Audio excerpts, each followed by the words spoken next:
ओम शांति। आज ज्ञान के सागर शिव बाबा हम बच्चों को आदि मध्य अंत का ज्ञान देते हुए सार रूप में ये समझा रहे हैं कि बच्चे, तुमने अपना पार्ट प्ले किया सारा कल्प। तुम आदि में सतो प्रधान थे और अब तुम आकर के बिल्कुल तमो प्रधान बन गए हो। तुम पहले पूज्य थे, अब पुजारी बन गए हो, अपनी ही पूजा कर रहे हो। बाबा आज की मुरली में हम बच्चों को ज्ञान और भक्ति दोनों का कॉन्ट्रास्ट समझाते बाद में कह रहे हैं कि जो पतित पने की निशानियां हैं उन्हें समाप्त करो। बाबा बोले कि आदि मध्य अंत का जो मैं ज्ञान देता हूँ उससे तुम्हारे नैन खुलते हैं कि हमने इतना ऊंच पद प्राप्त किया और अब हमारी ऐसी हालत।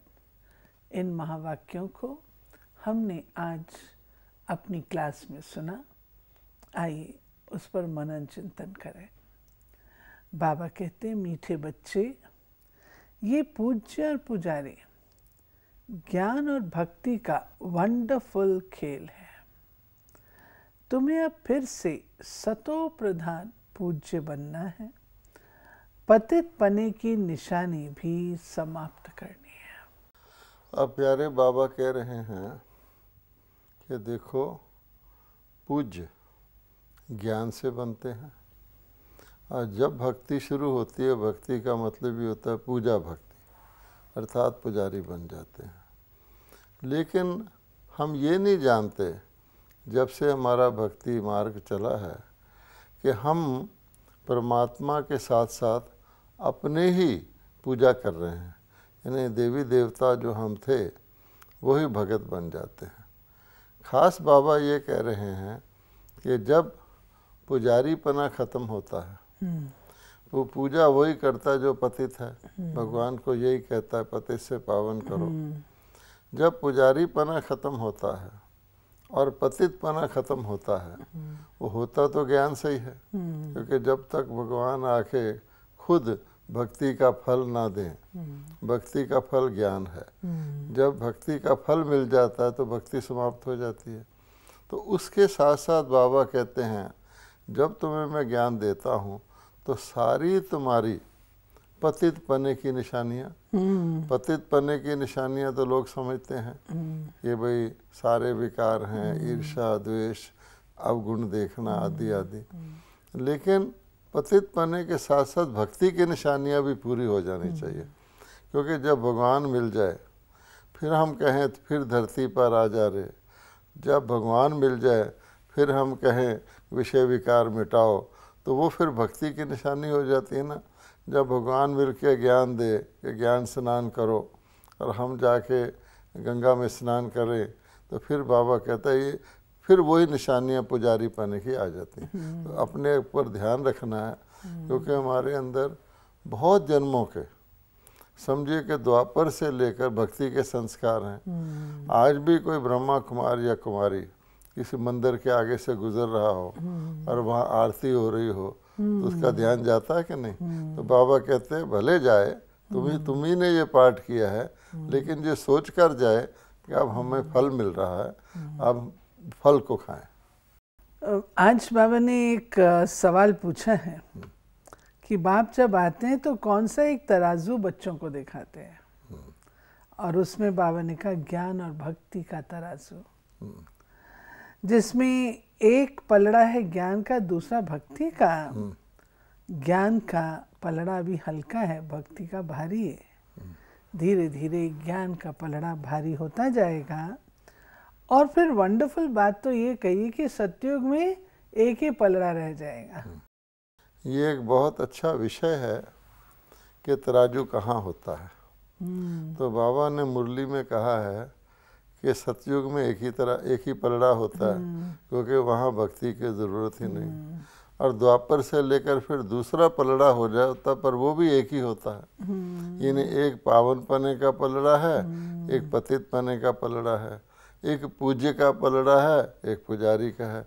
तो सीधी बात है, जब हम पूज्य हैं तो पुजारी नहीं हो सकते, जब हम पुजारी हैं तो हम पूज्य नहीं हो सकते, जब हम भक्ति कर रहे हैं तो हम ज्ञानी नहीं हैं, और जब ज्ञान मिल जाता तो भक्ति नहीं है। तो बहुत इंटरेस्टिंग है ये विषय कि केवल संगम पर दो पलड़े होते हैं, और संगम पर पहले ज्ञान का पलड़ा खाली होता है, भक्ति का भरा हुआ होता है। धीरे धीरे भक्ति का पलड़ा खाली होता जाता है, फिर ज्ञान का भर जाता है, फिर एक पलड़ा रह जाता है। भक्ति के पलड़े में बहुत कुछ दिखता है, ज्ञान क्योंकि हीरे हैं तो थोड़े से ही दिखता है, लेकिन वो वैल्यूएबल पलड़ा है। दो चीज़ें इकट्ठी नहीं रह सकती, इकट्ठी नहीं रह सकते हैं। तो आपका कहने का भाव है कि संगम पर ये दोनों पलड़े हैं, और जब बाबा आते हैं तो उस समय भक्ति का पलड़ा बहुत भारी होता है, और बाबा ज्ञान देना शुरू करते हैं तो वो पलड़ा भारी होना यानी बाबा ही दो पलड़े दिखाते हैं। पहले तो पलड़े दो होते ही नहीं, दिखाते हैं तो फिर हम इधर से उधर को शिफ्ट करते हैं। कई दुनिया के लोग बैलेंस को बहुत अच्छा मानते हैं, तो भगवान ने बताया है आजकल कोर्ट कचहरी का सिंबल बैलेंस है, लेकिन सतयुग में कोर्ट कचहरी होती नहीं। तो इसलिए ये बैलेंस यही है, जब देवता बन गए तो दूसरा है ही नहीं। ये बात बाबा ने जो ये ज्ञान का राज हम बच्चों को बताया, तो इससे सिद्ध ये होता है कि अपने आप को ज्ञान युक्त बनाते जाएं और अपने जीवन में ज्ञान का समावेश हर पल में करें, तब ये पलड़ा हमारे लाइफ में भारी हो सकता है। हम बच्चों की बुद्धि में सारे चक्र हैं, 4 युग हमने कैसे क्रॉस किए, आत्मध्यंत का ज्ञान है, हिस्ट्री और ज्योग्राफी को हम जानते हैं। मैं चाहूँगी आप थोड़ा सा इस बात को आज स्पष्ट करें कि हिस्ट्री क्या है और ज्योग्राफी क्या है। जब बाबा हमको कहते हैं कि बच्चे तुम हिस्ट्री ज्योग्राफी को जानते हो, तो हिस्ट्री किसे कहें और ज्योग्राफी किसे कहें? देखिए, ज्योग्राफी होती है स्थान का ज्ञान, प्लेस का ज्ञान, और हिस्ट्री होती है समय का ज्ञान। जैसे हम कहते हैं अमेरिका कहाँ है, लंदन कहाँ है, तो ये होगी ज्योग्राफी। और ज्ञान के हिसाब से सूक्ष्म लोक कहाँ है, निराकार लोक कहाँ है, ये हो गई ज्योग्राफी। और काल का ज्ञान यानी समय का ज्ञान कि भाई जनवरी है, फिर मार्च है, फिर जून है, फिर दिसंबर है, तो ये है समय का ज्ञान। ये एक वर्ष का ज्ञान है। इसी प्रकार से हम इतिहास लें तो हम कहेंगे कि भारत में देवी देवताएं कब थे, भारत में दूसरे एक ताज वाले राजा कब थे, फिर भारत में एक ताज भी कैसे गुम हो गया, फिर भारत के अंदर विदेशियों का राज आ गया, मुगलों का, ये सारी इसको कहते हैं हिस्ट्री। तो अज्ञान के हिसाब से फिर आदि मध्य अंत का ज्ञान, जिसको भगवान कहता है सतयुग से लेकर कलयुग के अंत तक का ज्ञान, ये हिस्ट्री है। तो हमारे ज्ञान के हिसाब से 3 लोकों का ज्ञान ज्योग्राफी है और तीनों कालों का ज्ञान हिस्ट्री है। और इसको समझाते हुए बाबा हम बच्चों को नई और पुरानी सृष्टि, राम और रावण राज्य का हिसाब किताब भी बाबा कहते मैं समझाता हूँ। हिसाब किताब आज बाबा ने कहा, वो क्या हिसाब किताब बाबा समझाते हैं कि देखो अभी तुम राम राज्य की स्थापना कर रहे हो, और रावण राज्य जो है रावण राज्य में बैठ करके तुम राम राज्य की स्थापना कर रहे हो, और रावण राज्य का झाड़ बहुत बड़ा है। सतयुग में जब तुम्हारा राम राज्य होगा तो पुराना झाड़ खलास होकर के नया होगा, और वो बहुत छोटा होगा। उस समय तुम सतो प्रधान होंगे, और फिर 84 जन्मों के बाद आज की दशा में फिर तुम आओगे। ये तुमको रिपीट करना पड़ेगा।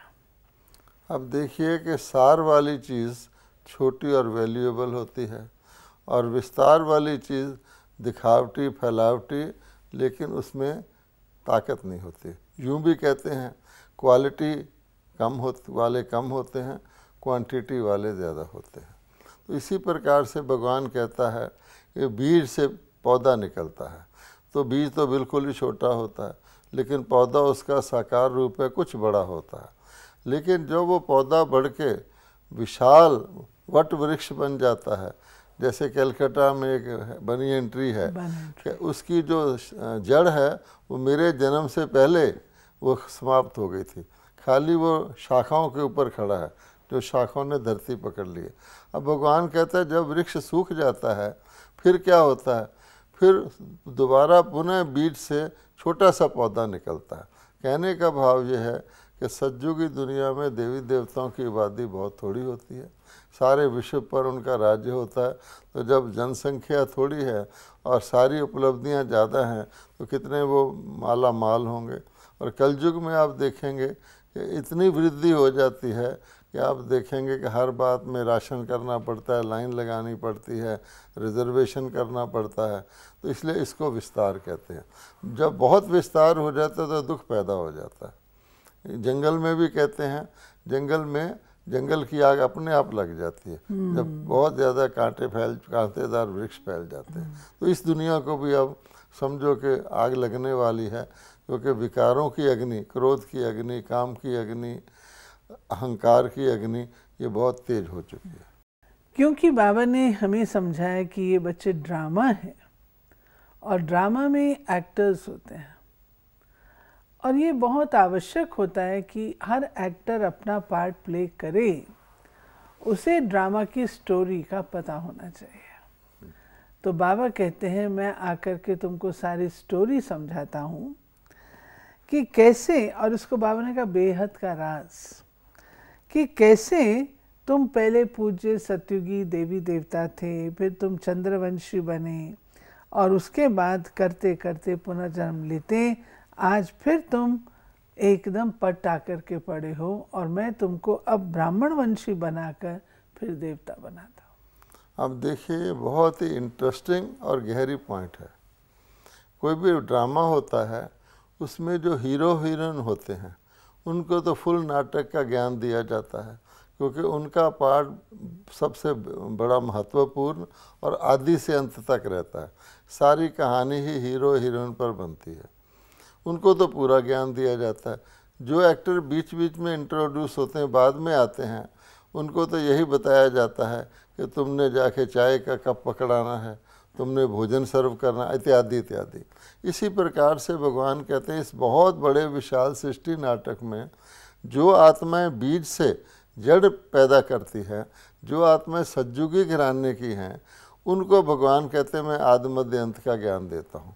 वो भी देवता रूप में नहीं, उससे पहले जड़ में जब उनको मैं ब्राह्मण बनाता हूँ। इसलिए ब्रह्मा के हाथ में वेद शास्त्र दिखाए गए हैं।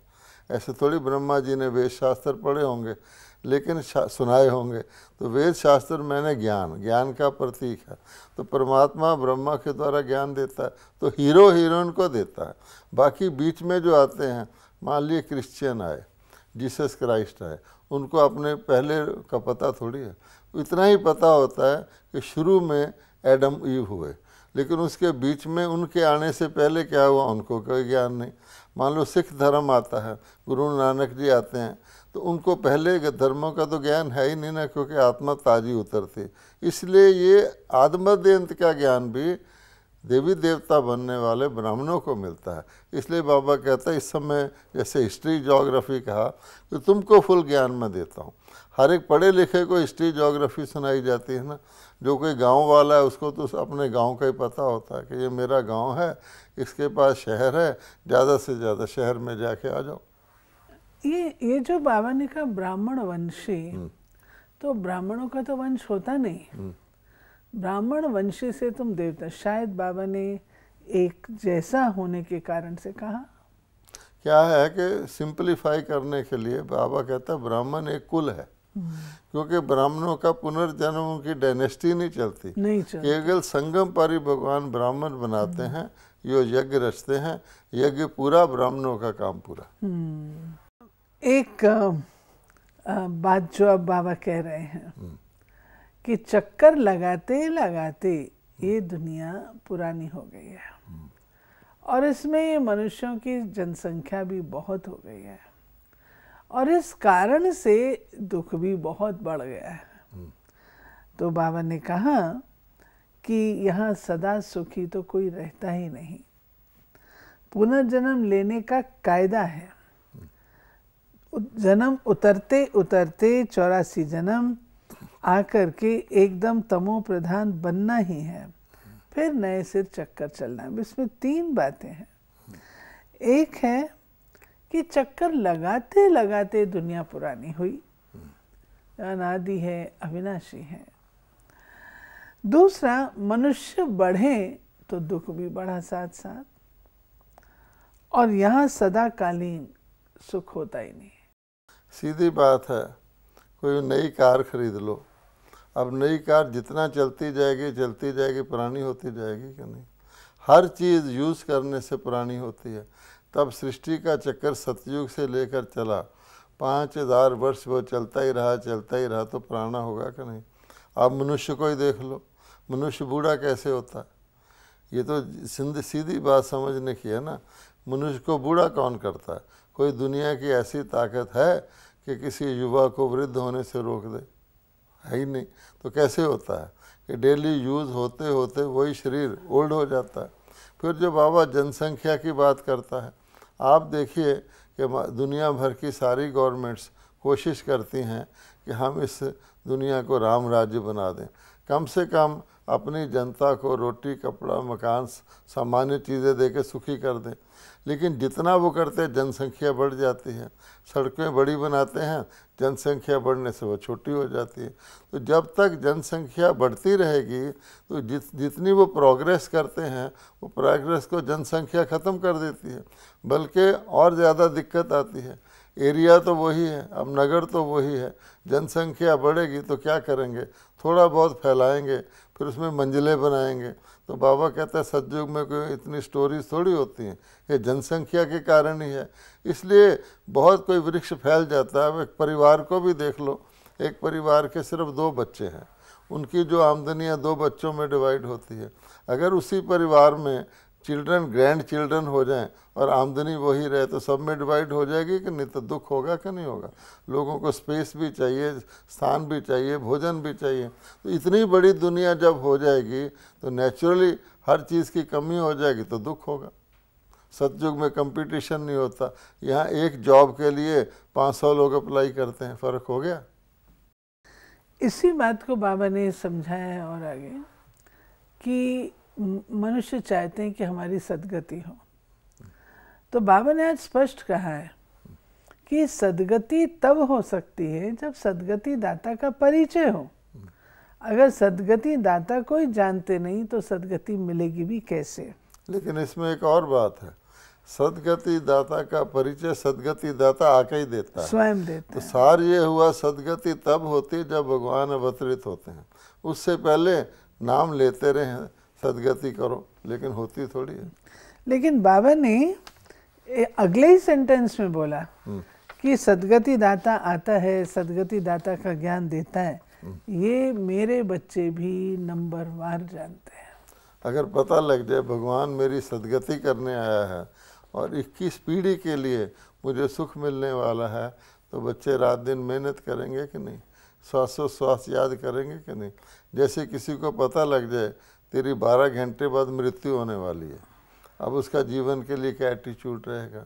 भगवान हमें ये भी बता रहा है कि दुनिया ख़त्म होने वाली है, कुछ भी बचना नहीं है, फिर भी बच्चे अगर नंबरवार ना हो सब कुछ स्वाहा कर दें कि नहीं कर दें? तो नंबर वाइज तो हैं। आप देखिए कितने बच्चे हैं भगवान को जानते हुए, भगवान का ज्ञान सुनाते हुए, दूसरों को कहते हुए भगवान आया है, जो दादियों की तरह 100% डिवोटेड है, जो अपना सब कुछ, अपना शरीर भी भगवान के ऊपर छोड़ते परमात्मा चला रहा है, जो अपना समय भी परमात्मा के नाम पर लगाते हैं। परमात्मा और उसके यज्ञ के सिवाय उनका और कुछ है ही नहीं। और बाकियों को देख लीजिए, बाकी सब कुछ भी और भगवान भी है, तो फर्क नंबर वाइज तो हो गया ना। बाबा ने हम बच्चों को सद्गति के लिए याद की यात्रा बताई। बात तो मैं याद की यात्रा नामी ग्रामी है, क्योंकि बैठे बैठे तुम यात्रा कर रहे हो। वो तो जिस्मानी यात्राएं होती हैं जो जन्म जन्मांतर करते आए, उससे नीचे ही आते। इस यात्रा से तुम अपनी ऊंची मंजिल को प्राप्त होते हो। तो बाबा ने कहा कि जब शिव बाबा आते हैं तो बाबा के आने को कदापि पुनर्जन्म नहीं कहा जाता। क्योंकि परमात्मा आते तो हैं लेकिन जन्म मरण के चक्कर में नहीं आते, क्योंकि ना तो जन्म लेकर शरीर लेते हैं ना शरीर को छोड़ते हैं। इसलिए कहा जाता है परमात्मा अवतार लेते हैं, यानी कि इसे दूसरे के तन में अवतरित होकर, जैसे शास्त्र में लिख दिया अर्जुन के रथ में सवार हो गए, 2 हो गए एक रथ में, तो उन्होंने तो 4 पहिए वाला रथ बना दिया। दूसरे के शरीर रूपी रथ में अवतरित होकर उसके मुखारविंद से ज्ञान देते हैं, इसलिए वो जन्म तो लेते हैं। ये कहा हुआ है मेरा जन्म दिव्य और अलौकिक है, लेकिन मरण का सवाल नहीं होता, इसलिए पुनर्जन्म मरण के चक्कर में नहीं आते। उसने स्पष्ट कहा ना कि मैं प्रवेश होने योग्य हूँ।